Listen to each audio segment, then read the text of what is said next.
Everyone, good morning to all, welcome back to Parcham. I am Pooja. आज हम discuss करने वाले हैं 29 दिसंबर के करंट अफेयर्स। पहले हम कुछ पर्सन देखेंगे जो किसी भी वजह से न्यूज़ में है, चाहे वो अपॉइंटमेंट हुआ हो या डेथ हुई हो या फिर अवार्ड है, उनको हम पहले देखेंगे। फिर हम नेशनल स्टेट न्यूज़ और आज हम कुछ फाइनेंस से रिलेटेड न्यूज़ को भी कवर करने वाले हैं। इसके अलावा कैबिनेट की रिसेंटली मीटिंग हुई थी, कुछ फैसले लिए गए हैं कैबिनेट के द्वारा, वो भी हम देखेंगे। और वीडियो के एंड में आपको काफ़ी सारे क्वेश्चंस मिलेंगे, रिवीजन क्वेश्चन, और एक क्वेश्चन ऑफ द डे भी होगा जिसका आंसर आप हमें कमेंट में दे सकते हैं। क्लियर? जो स्टूडेंट पहली बार आ रहे हैं उनके लिए एक छोटी सी इन्फॉर्मेशन है, हमारा जो डेली सीए आता है उसकी जो PDF है वो टेलीग्राम पे मिल जाएगी, हिंदी और इंग्लिश में अवेलेबल होती है।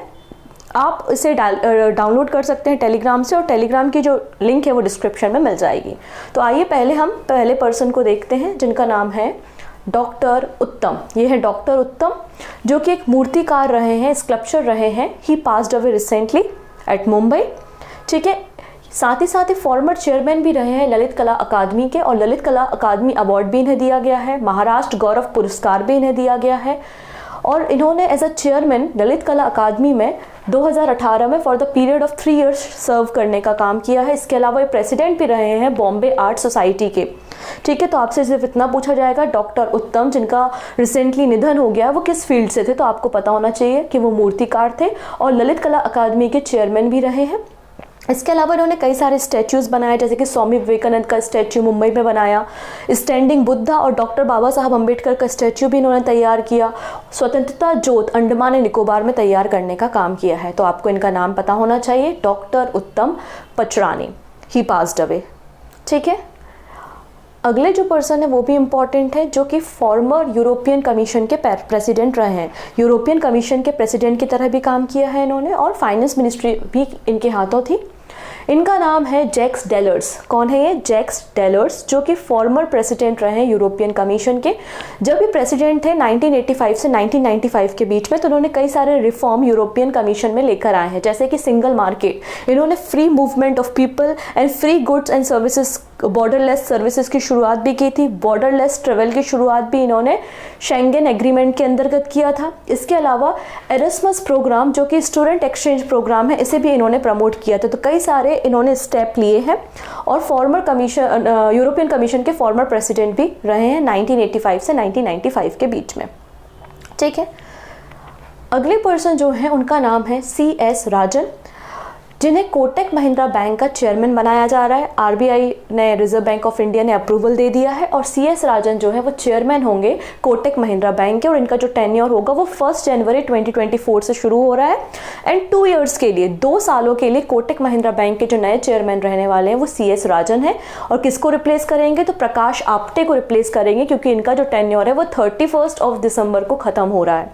अगर हम कोटक महिंद्रा बैंक के बारे में बात करें तो इस बैंक का हेडक्वार्टर मुंबई में मिल जाएगा, और बॉडी 1985 में फॉर्म हुई थी।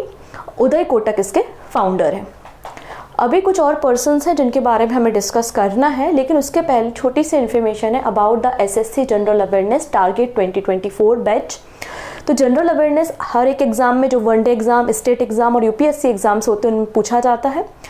अगर आप तैयारी करना चाहते हैं जनरल अवेयरनेस की प्रीलिम्स से लेकर मेंस तक की, तो आप इस कोर्स को ज्वाइन कर सकते हैं। इसमें सारे सब्जेक्ट आपको PYQ के साथ अवेलेबल है, कंप्लीट पैकेज भी है और इंडिविजुअल कोर्सेज भी अवेलेबल है।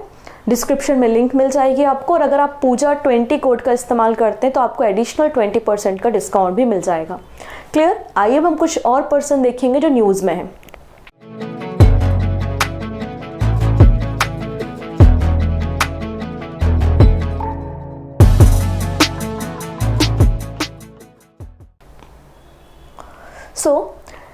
अगर हम नेक्स्ट पर्सन के बारे में बात करते हैं तो नेक्स्ट पर्सन जो न्यूज़ में है उनका नाम है सिगरेट काग। ठीक है, ये सिगरेट काग है। आपको गाज़ा की हालत तो पता ही है, जब से यहाँ पे गाज़ा और इज़राइल का अटैक या वॉर चल रही है, तो गाज़ा में कई सारे क्राइसिस आ गए हैं। वहाँ के लोगों के ऊपर भी खाने की समस्या, रहने की समस्या, ह्यूमैनिटेरियन क्राइसिस भी देखने को मिले हैं।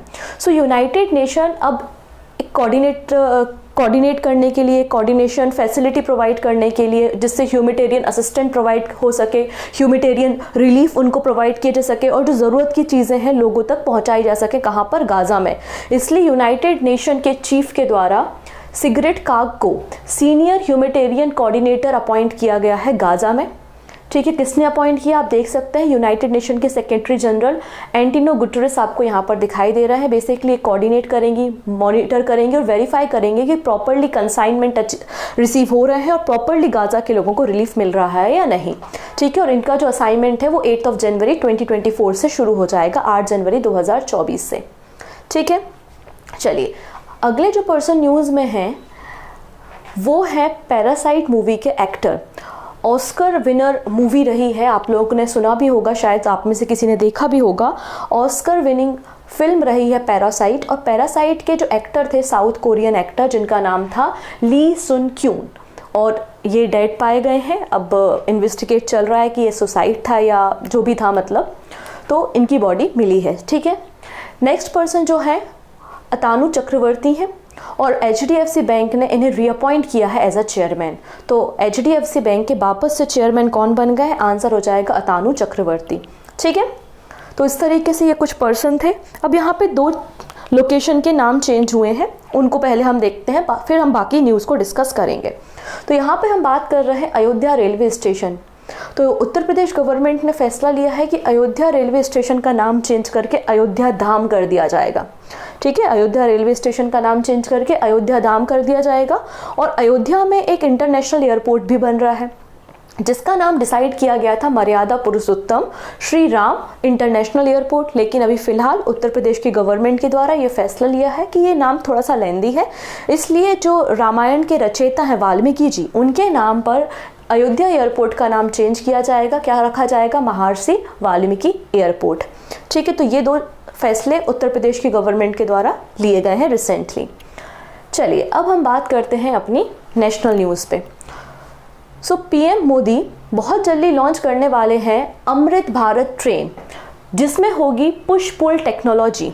ठीक है, अब ये क्या कहानी है? तो पहली चीज़ तो आप ये समझिए, जैसे कि वंदे भारत ट्रेन है वैसे ही अमृत भारत ट्रेन को 30 दिसंबर को लॉन्च किया जाएगा, जिसकी top speed 130 kilometre per hour की होगी। और यहाँ पे ऐसा अनुमान लगाया जा रहा है, ऐसा सोर्सेज से पता चलता है, न्यूज़पेपर से पता चलता है कि पहली जो ट्रेन होगी, मतलब पहली जो अमृत भारत ट्रेन रन करेगी वो रन करेगी अयोध्या से दरभंगा के बीच में। अयोध्या मतलब यूपी से बिहार के बीच में इस ट्रेन को चलाया जाएगा और बहुत जल्दी इसे 30 दिसंबर में लॉन्च करने वाले हैं। और ये जो ट्रेन है इसमें आपको पुश पुल टेक्नोलॉजी देखने को मिलेगी, जिससे पैसेंजर को कंफर्ट भी मिले और स्पीड भी, पैसेंजर जो ट्रेन की स्पीड है वो भी इन्हांस हो सके। यहाँ पर आपको हर एक सीट के पास चार्जर भी मिलेगा और कई सारी एमिनिटीज़ भी पैसेंजर्स के लिए इस ट्रेन में रखी गई हैं। इसके अलावा इस अमृत भारत ट्रेन में आपको सेमी परमानेंट कपलर्स देखने को मिलेंगे, जो कई बार ट्रेन में शॉक लगते हैं। ठीक है, तो वो शॉक जिससे वो एब्जॉर्व हो जाए प्रॉपर्ली और पैसेंजर्स को कोई भी प्रॉब्लम ना हो। ठीक है, with in the train. Done. चलिए नेक्स्ट बात करते हैं अब कैबिनेट की मीटिंग के बारे में। तो कैबिनेट की मीटिंग में 3 इंपॉर्टेंट फैसले लिए गए हैं। ठीक है, तीनों फैसलों के बारे में हम बात करते हैं। 2 फैसले कंस्ट्रक्शन से रिलेटेड है और एक फैसला जो है वो MSP से रिलेटेड है। तो एक एक करके हम बात करते हैं। सबसे पहले कैबिनेट ने अप्रूव किया है कि गंगा रिवर पर 4.56 किलोमीटर गंगा ब्रिज बनाया जाएगा, जो बिहार में दीघा से सोनपुर को कनेक्ट करेगा। ठीक है, तो एक ब्रिज बनाया जाएगा जिसकी लेंथ कितनी है? 4.56 किलोमीटर की लेंथ है। गंगा नदी पे बनाया जाएगा, जो कि कनेक्ट कर रहा है बिहार की 2 सिटी दीघा और सोनपुर को। ये 6 लेन का ब्रिज होगा जो कि बिहार के अलग अलग डिस्ट्रिक्ट दीघा और सोनपुर को कनेक्ट करेगा। दीघा बेसिकली गंगा रिवर के साउथ बैंक पे है और सोनपुर जो है वो गंगा रिवर के नॉर्थ बैंक पे है। तो बीच में आपको एक ब्रिज बना है, लेकिन वो ब्रिज केवल छोटे वाहनों के लिए है। बड़े बड़े ट्रक्स वगैरह, उसमें गुड्स एंड कम्युनिटी को ट्रांसपोर्ट करने की फैसिलिटी अभी उस ब्रिज में नहीं है। तो केवल अभी ये जो ब्रिज है लाइट व्हीकल्स के लिए है और ट्रांसपोर्टेशन वाले जो गुड्स वाले आपके ट्रक्स है उनके लिए रिस्ट्रिक्टेड है। तो इसलिए यहाँ पे 6 लेन का ये प्रोजेक्ट बनाया जा रहा है, जिसकी अप्रोक्सीमेट जो कॉस्ट है वो लगभग 3000 करोड़ की देखने को मिलेगी। और ये जो प्रोजेक्ट है वो बुद्धा सर्किट का एक पार्ट है, जिससे ट्रैफिक और इजी ट्रांसपोर्ट हो पाए। ऐसा बताया जाता है कि ये जो नया ब्रिज बनेगा गंगा रिवर पे 6 लेन का ब्रिज है, इसको 42 मंथ्स लगेंगे तैयार होने पे। Better connectivity north and south part of Bihar की हो जाएगी और इकोनॉमिक ग्रोथ भी आपको देखने को मिलेगी और ऑब्वियस सी बात है एम्प्लॉयमेंट भी जनरेट होगा। ठीक है, इसके अलावा एक और फैसला लिया गया है, त्रिपुरा रोड इन्वेस्टमेंट अप्रूव्ड यहाँ पे की गई है कैबिनेट के द्वारा। त्रिपुरा में एक रोड है जिसका नाम है खोबई हरिना हाईवे। ठीक है, इसका रिकंस्ट्रक्शन मतलब इसको रीबिल्ड किया जाएगा, डबल लेन में इसको कन्वर्ट किया जाएगा, अपग्रेड करने का काम किया जाएगा, जिसके लिए 2486 करोड़ रुपए का बजट है और जिसमें 70% जो लोन है वो कौन देगा? जापान। तो जापान के फाइनेंशियल सपोर्ट से इस रोड नेटवर्क को तैयार किया जा रहा है, जिससे ईजी हो जाएगा ट्रेवल करना आसाम और त्रिपुरा के बीच में, और ये जो आपका नॉर्थ एंड साउथ त्रिपुरा है उसके बीच में भी प्रॉपर कनेक्टिविटी प्रोवाइड करेगा। इतना ही नहीं, आसाम और मेघालय को जो कनेक्ट करता है NH8, उसका भी एक ऑल्टरनेटिव आपको यहाँ पर देखने को मिलेगा। तो ऑब्वियस सी बात है, ट्रैफिक भी ईजी हो जाएगा और ईजी होगा ट्रेवल करना between the Assam and Tripura. Next है, कैबिनेट ने अप्रूवल दिया है MSP के प्राइस यहाँ पे इंक्रीज किए गए हैं कोपरा के लिए। कोपरा ये जो नारियल के अंदर निकलता है ना गोला बॉल, उसके बारे में बात हो रही है बेसिकली। सो यहाँ पे cabinet approved increase in copra minimum support price for 2024 season, ठीक है। और recently cabinet committee on economic affairs के द्वारा ये अप्रूवल दिया गया है। यहाँ पर अगर देखेंगे तो 2024-25 के लिए जो MSP मिलिंग कोपरा के लिए डिसाइड की है वो 11,160 पर क्विंटल है। वहीं बॉल कोपरा के लिए जो प्राइस डिसाइड किया गया है 2024-25 के लिए वो 12,000 पर क्विंटल है। तो लगभग MSP में अगर आप देखोगे तो 300 रुपीज़ मिलिंग कोपरा में और 250 रुपीज़ जो है वो बॉल कोपरा में आपको इंक्रीमेंट देखने को मिलेगा MSP में। अब ये होता क्या है? बेसिकली गरी या गोला है जो कि ड्राइड पोर्शन ऑफ कोकोनट होता है, ठीक है। अगर हम मिलिंग कोपरा की बात करें तो इसका प्रोड्यूस बेसिकली केरला और तमिलनाडु में अधिकतर है। वहीं बॉल कोपरा है उसका प्रोडक्शन आपको कर्नाटका में देखने को मिलेगा। अब यहाँ पे MSP क्रॉप्स के कौन डिसाइड करता है, कैसे डिसाइड होती है, वो हम देखते हैं।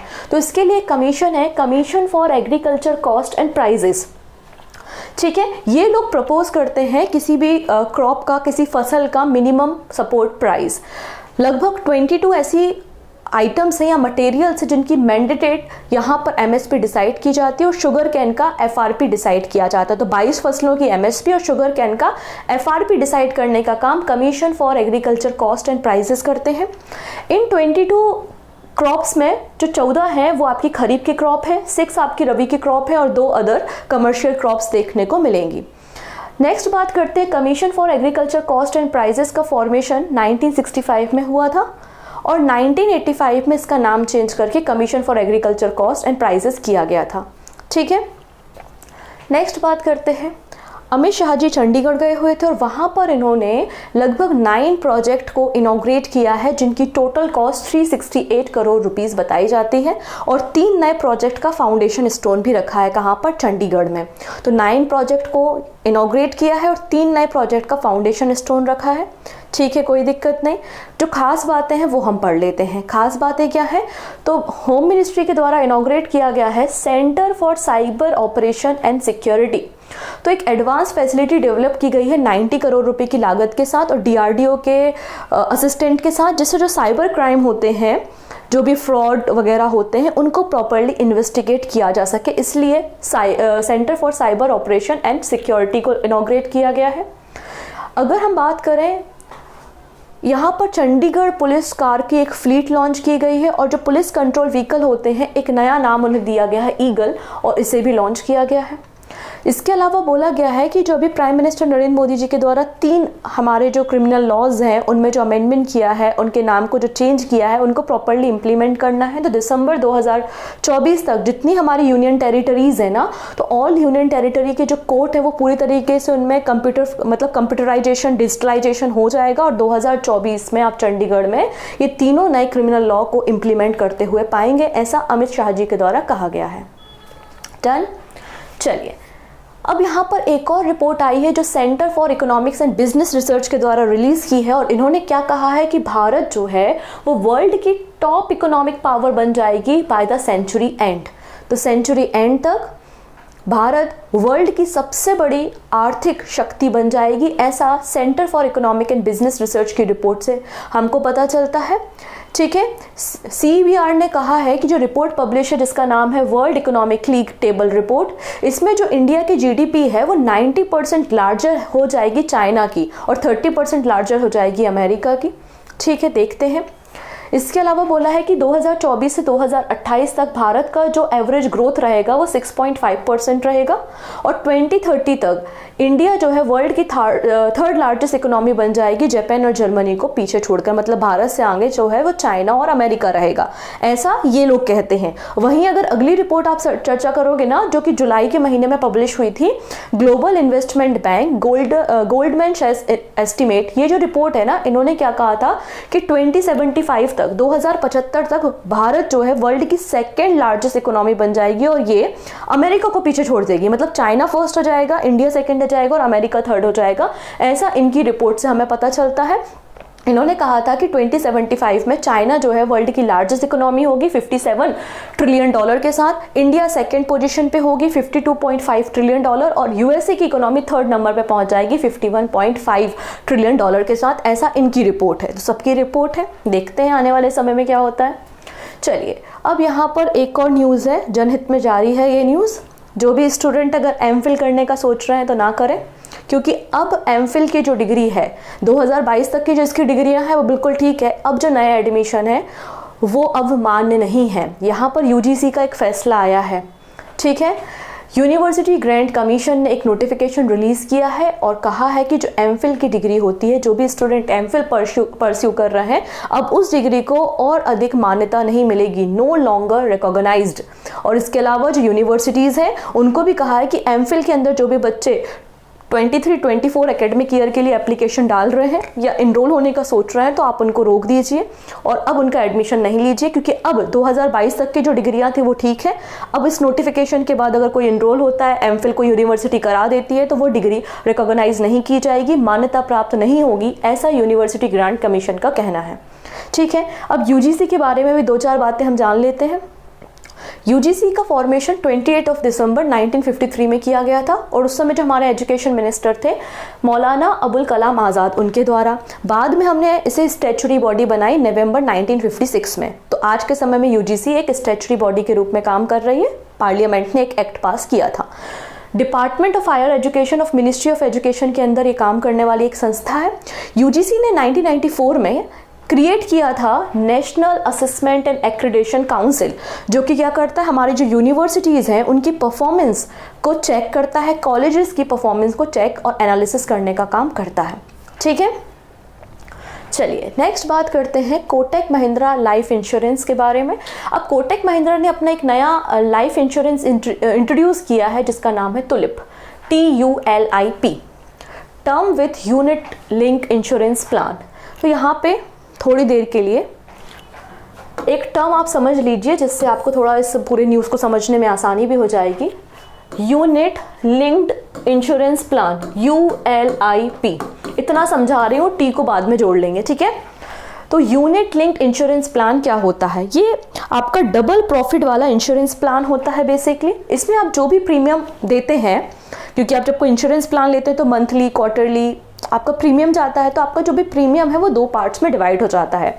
एक पार्ट तो आपको लाइफ कवरेज देगा, एक्सीडेंटल कवर वगैरह देगा। दूसरा पार्ट जो है, अगर आप किसी लॉन्ग टर्म इन्वेस्टमेंट के बारे में सोच रहे हैं तो वो लॉन्ग टर्म इन्वेस्टमेंट पर्पज से सेकेंड पार्ट जाएगा, ठीक है। तो 2 प्रकार से ये काम करता है। तो हमने क्या सीखा कि यूनिट लिंक इंश्योरेंस प्लान जो होते हैं वो हमें डबल बेनिफिट देते हैं। हम इसमें जो भी प्रीमियम देते हैं वो 2 पार्ट्स में अपने आप ऑटोमेटिकली डिवाइड हो जाते हैं।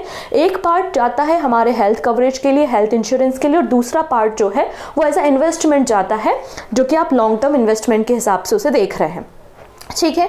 तो इसलिए यहाँ पे कोटक महिंद्रा के द्वारा एक नया लाइफ इंश्योरेंस इंट्रोड्यूस किया गया है जिसका नाम है term with unit linked insurance plan.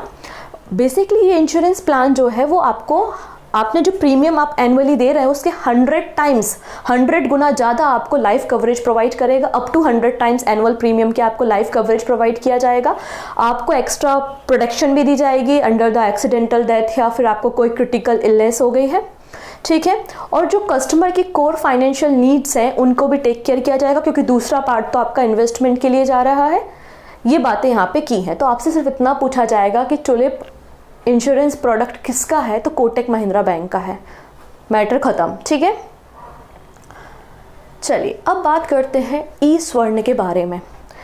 ई स्वर्ण ये पहला कॉर्पोरेट रुपी क्रेडिट कार्ड है विथ UPI जिसको इंडसइंड बैंक ने लॉन्च किया है। तो बेसिकली ई स्वर्ण क्या है, एक क्रेडिट कार्ड है। किसने लॉन्च किया, इंडसइंड बैंक ने लॉन्च किया। किसके साथ काम कर रहा है, रुपी के साथ ये काम कर रहा है और इसमें यूपीआई इनेबल है, मतलब इस क्रेडिट कार्ड का उपयोग आप यूपीआई ऐप के जरिए पेमेंट करने में भी कर सकते हैं।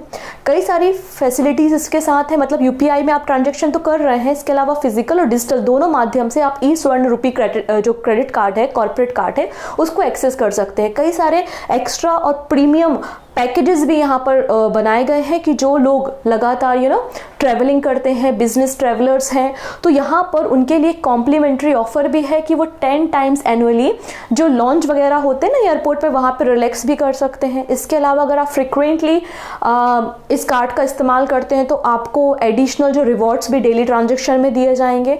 इसके अलावा अगर आपकी फ़्लाइट लेट हो जाती है आपका, या फिर फ़्लाइट डिले हो गई, आपका कोई सामान चोरी हो गया, गुम गया, फ़्लाइट कैंसिलेशन हो गया, तो उसका भी इंश्योरेंस वगैरह ये प्रोवाइड करते हैं।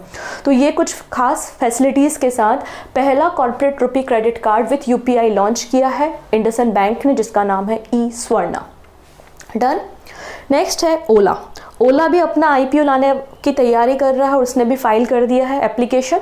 सो ओला electric file IPO paper with SEBI. और अगर हम बात करें तो लगभग 20 सालों के बाद कोई ऑटो कंपनी अपना आईपीओ लेकर आने की तैयारी कर रही है।